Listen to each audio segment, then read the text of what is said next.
Because of his constant drinking, though, he was deemed unsuitable for military service and he received an honorable discharge. So when you leave the military, when you're overseas, you get a plane ticket to wherever you want in the U.S., basically. And where do you want to go? Where do you want to go? Where did Jeffrey want to go? He wanted to go to Miami, Florida, because he was sick of the cold and he was afraid to disappoint his parents, which he would do later, big time.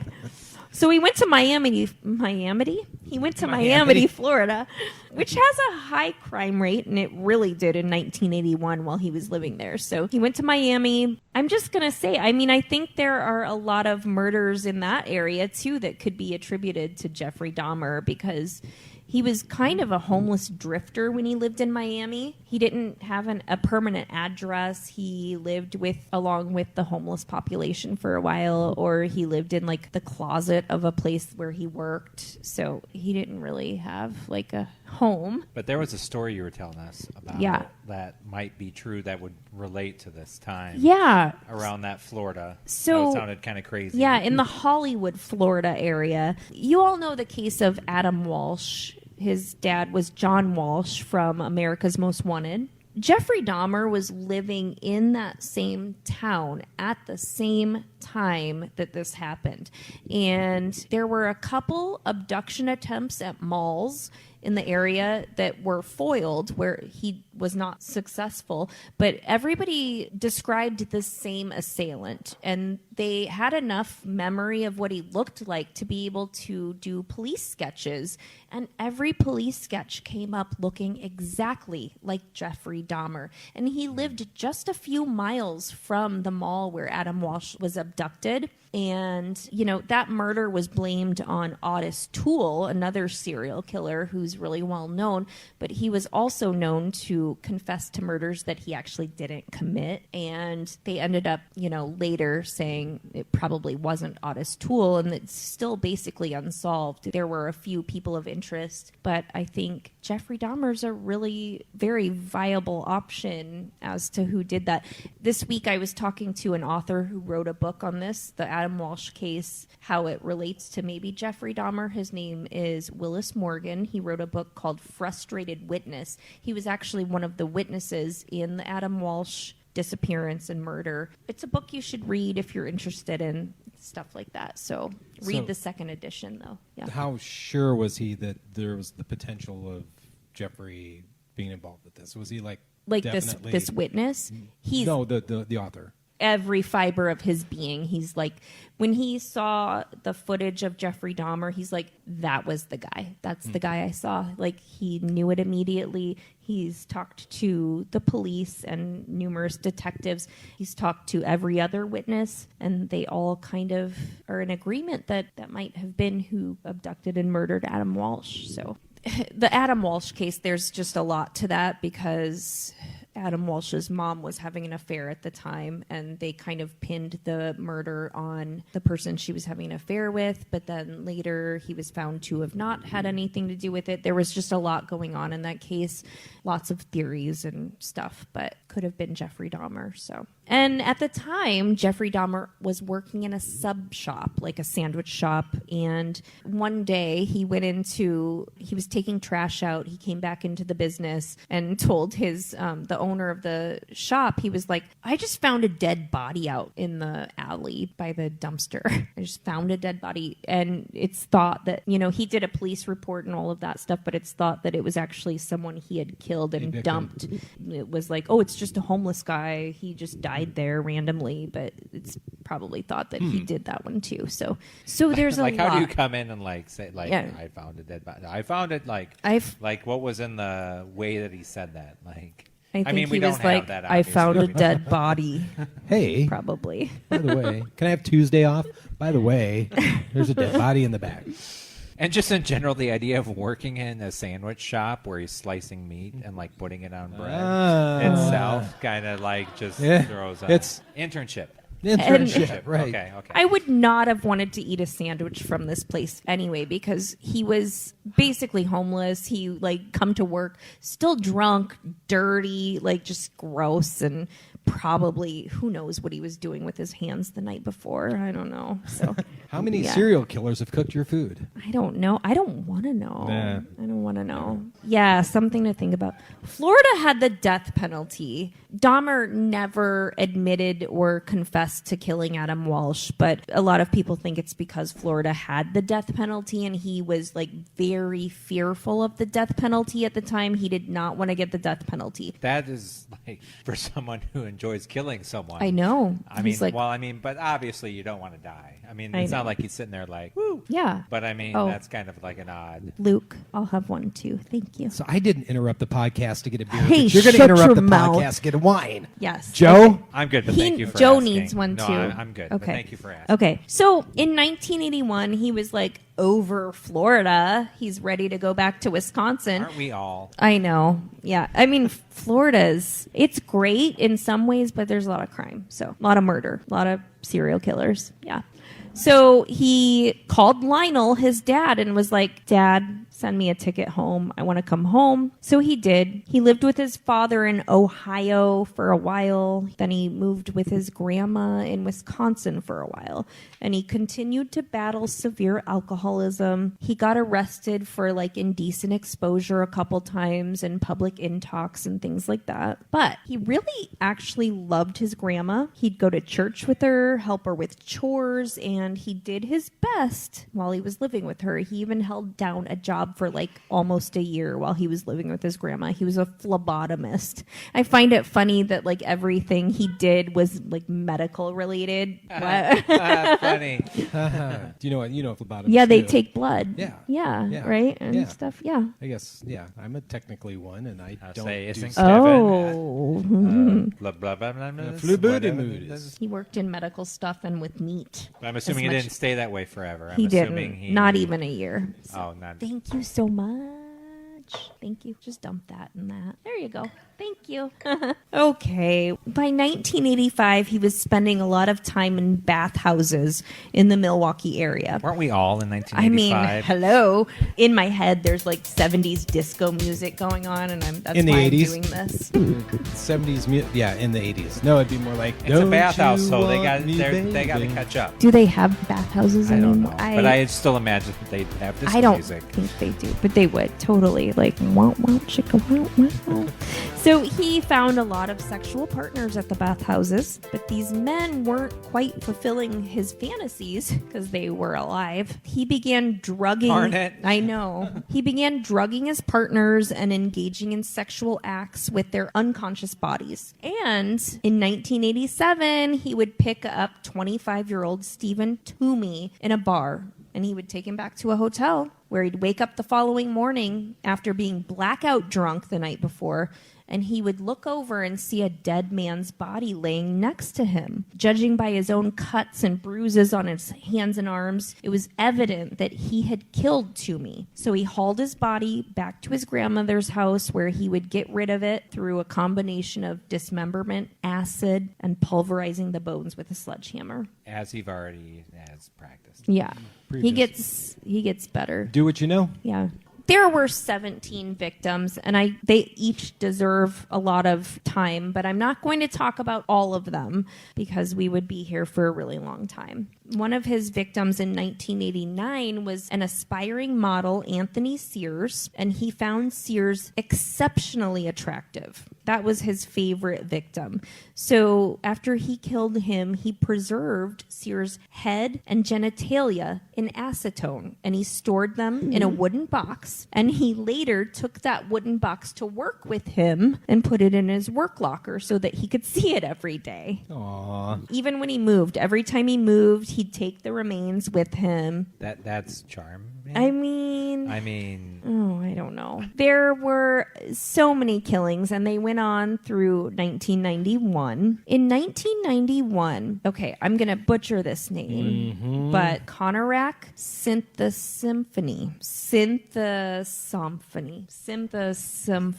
I don't know. Close. But yeah. he was a 14-year-old boy. He had drugged him injected this acid into his brain to kind of turn him into a zombie. He thought he was rendered helpless and unconscious. So Dahmer had enough confidence to go out drinking at a bar and leave this kid alone in his apartment. The child, 14 years old, he woke up. He was able to leave the apartment, and he was found by 3 girls in the neighborhood just kind of like wandering and talking incoherently.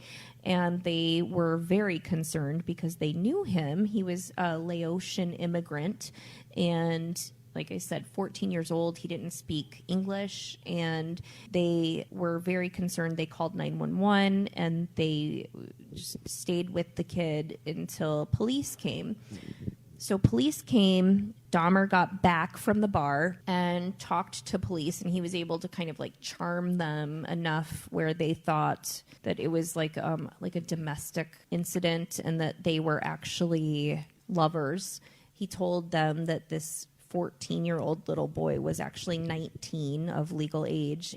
Police sent this kid back with Jeffrey Dahmer. They marked it off as just a domestic dispute. They claimed that they didn't want to seem like they were... Like not discriminatory towards... That's the word I was looking for, yes, thank you. But they walked them to the house. They went into the apartment. They smelled decomp smell. They knew that something wasn't right, but they just wrote it off, left this kid there, and immediately then Dahmer killed him, and the rest is kind of history. I think in general, just all this stuff kind of sticking with the other ones. Just that ability to be charming, the ability to like pull people in. I mean, the amount of different ages of people, the amount that they're able to talk people into. To, hey, come on over and like pose nude and stuff. Yeah. Like it just is crazy. Like their ability to talk people into stuff, which obviously, I mean, kind of plays that whole idea of their personalities. And as time went on with his victims, you know, he was trying to basically create a human zombie.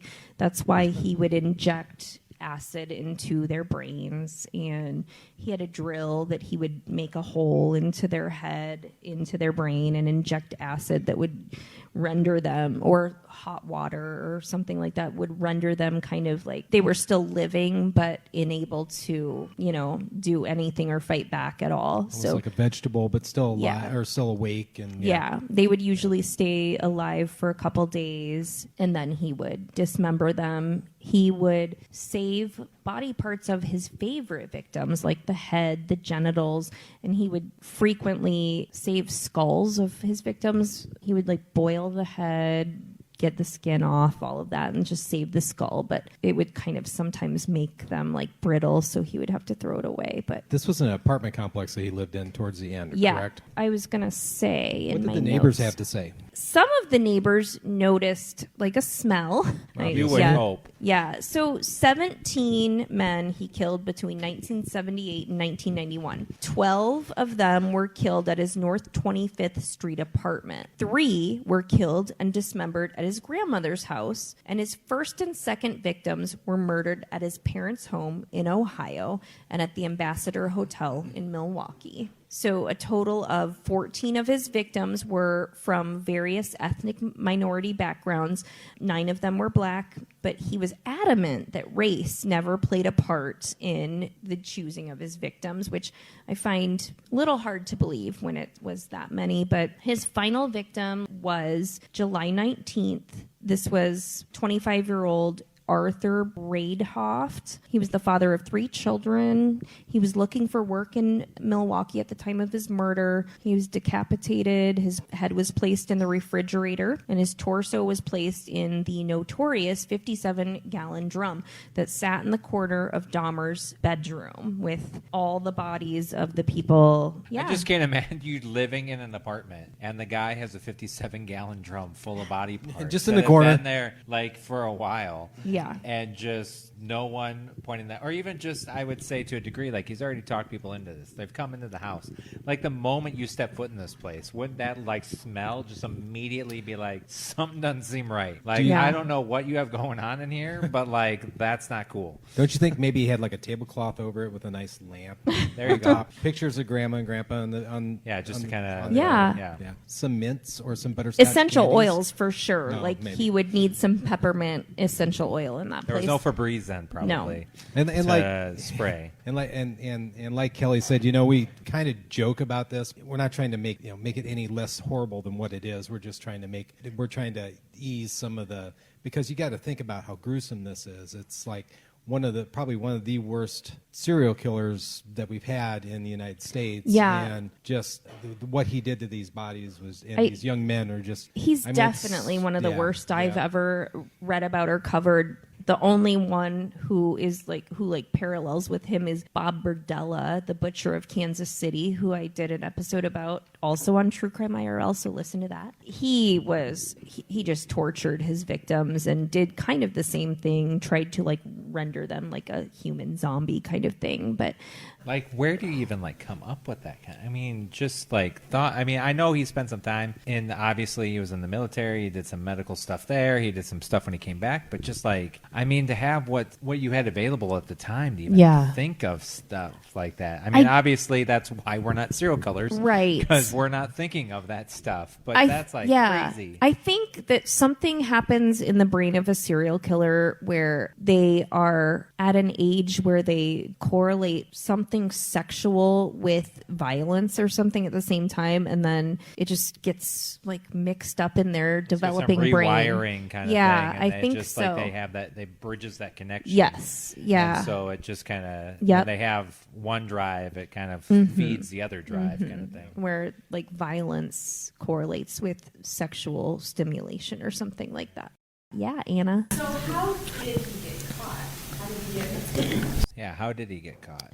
He had a couple people get away. Tracy Edwards. Oh, yeah. He said he was not going to run away, but he needed to use the bathroom. Yes, I knew this. I just forgot. He was handcuffed. Yes, he went to police. He was still, he stopped police. He still had handcuffs attached to one of his wrists and flagged them down. And then the police, he took them to the apartment and they found all the stuff. They found 60 Polaroid pictures of men in bondage or men who have been murdered or dismembered, and they found some skulls in the refrigerator and body parts in a deep freeze.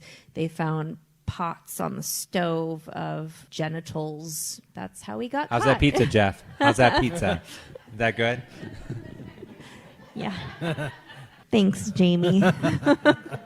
His trial began in 1992. He was sentenced to life imprisonment on several of the murder charges. His parents were really upset after this, and I mean, obviously, yeah, they weren't the proud parents sitting in the courtroom fighting for this, they were. I think they believed that he did it, but I mean, it was just kind of It's a hard pill to swallow to Definitely. think that your How do you- son actually followed through with this and did that. Right. So he went to prison. He went to Columbia Correctional Institution for the first year, and then he was placed in solitary confinement because people were concerned about his safety, because you know what they do to serial killers and people like that. He was in prison. He wouldn't serve out his sentence, obviously. After a year of solitary confinement, he really was ready to get into the normal prison population, even though it was probably going to be the death of him. He knew that. He just didn't want to be alone anymore. He was on work detail with 2 other prisoners, and one of them, who was known to be schizophrenic and had already put death threats on him, was with him, and they were on toilet duty, and the one prisoner beat him to death with a metal bar. It's that prison justice thing that I've talked about before, which I don't condone. So was he sentenced for life in prison, or was he sentenced to death? Life in prison, because Wisconsin didn't have the death penalty. So he was killed in prison. Really, the rest is history. There have been so many books, movies, TV shows, documentaries, so many things made about Jeffrey Dahmer and his story. One of the most bizarre cases. And I just remember stuff on TV of them wheeling that 57-gallon drum Yes. out of that Yeah. apartment building. In and their going hazmat down. suits Yeah. and all Yeah. of the boxes upon boxes of body parts. And How would you things like to be that. the pathologist to open up that barrel? I actually, well, not the barrel, but I would have liked to be working on that crime scene because it would have been very interesting, and gore like that does not bother me. I just would have found it very interesting. You are demented. I am very demented. I just find that stuff Yeah. really interesting. Yeah. So, yeah. I guess that's how you start a podcast about talking about That's, a bunch of people that's killing why I each have other a and a bunch of people podcast. dying. Yeah. The barrel would have bothered me. So, but it was full of chemicals. You have your limits. I have my limits. Yeah. Like body part sludge is not something I want to deal with. But yeah, like when police came in, they said it smelled like very heavily of chemicals, but also decomp Yeah. smell. Yeah. That's got to be a weird combination. Probably really bad. Does anyone who knows a lot about the Jeffrey Dahmer cases, victims, anything like that? Get over here and come up to the microphone. Where are you from and what's your name? My name is Matt Foy. I live here in Manchester. Oh, hi. But Nice. originally Thanks for originally coming. Northern Iowa. You know a lot about Jeffrey Dahmer. I know about a lot, but Yeah. some stuff. What did I miss that's interesting? Chime in. Well, I don't know just a whole lot. Just a little bit about the first victim was important, Stephen Hicks. Yeah. The Ambassador Hotel incident. Yeah. I don't know, I've been to his apartment building and I've been to the Ambassador Oh, Hotel. you're a The dark apartment- tourist. The apartment is gone now, of course. Yeah. But there was a major public fight over whether that was going to be a memorial garden, but the city refused, and eventually it just became a parking lot. Just forget about it, basically, Yeah, not the city memorialize didn't it. want to Yep. memorialize it. This murder, he was killed by Christopher Scarver, a man who allegedly thought he was a godlike figure. Yeah. And then Jeffrey Dahmer's brain was hotly debated about whether they were going to Really? donate it to science or... Oh, I didn't know that. Did they? Yeah. I had heard that something about that they were debating what to There do was, with I that. think there was a legal battle. His father wanted the brain just destroyed. His mother wanted it studied for science, and eventually it was destroyed. That's too bad. I think they should study the brains of people who are wired that way just to get insight. Yeah. And then I believe Christopher Scarver is quite the jailhouse poet or something like Really? that. Yeah, but has a public Oh, public communication. He's a regular John Wayne Gacy with the jailhouse art. a little more articulate. Yeah. Oh, cool. Yeah. Didn't Gacy do a picture of Dahmer's skull or something like that? Or was that? Am I thinking of something Probably. else? I mean, there's a skull picture that I brought when we did John Wayne Gacy, but like he did. I went to the Grave Face Museum in Savannah, Georgia when I was in town for the Savannah Crime Expo, and they have the largest exhibit of John Wayne Gacy art, and he has done pictures of lots of serial killers, so want to say probably there was. So At the trial, he had a diagram that he was trying to build a temple of his victim's bones or something like that. Yes, I remember that too. And he built an altar in his home with bones, skulls, all of those things. So, Yeah, that's about all I know off the all top of my right. head. Well, thank you. Thank you very much. Anybody have any questions or comments or anything? Okay, then let's drink. What's next? What's next on our Okay, so agenda? next month we are doing the Jonbenet Ramsey case because it happened right at Christmas. It's already December next month, which is crazy to me. So we're going to talk about Jonbenet Ramsey. Maybe we'll bring in an expert. I hear there's a local one who lives here, so we'll see if we can get something going with that. Yeah. Very cool. Thank you, everybody, for coming. If you haven't listened to my podcast, grab a card off the tables and please do so. And if you want to give me a 5-star review, I would love that. Okay. Thanks. You can give Joe and I a 5-star review too. Yes. Yes. Just saying. Thank you so All right. much for Thanks, coming guys. out, and hopefully we'll see you next month. Until next Thank time, you. lock your doors, people.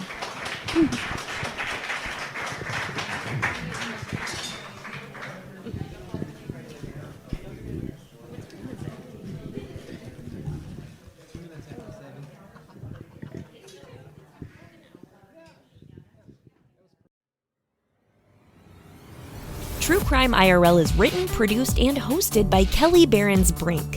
Please subscribe to True Crime IRL wherever you get your podcasts and consider leaving a 5-star review. Go to TrueCrimeIRL.com for more information. Support the show by becoming a Patreon donor. Go to patreon.com/TrueCrimeIRL podcast. You can also support the show by leaving a tip in the TCIRL tip jar. Go to TrueCrimeIRL.com and click on the donate button, or buy merch in the TCIRL merch shop, TrueCrimeIRL.com/merch. Watch True Crime IRL on YouTube at youtube.com/KellyBrinkTV. Be sure to follow us on Facebook, Instagram, and Twitter at True Crime IRL, all one word. True Crime IRL theme music is produced by the Captain at True Crime Garage.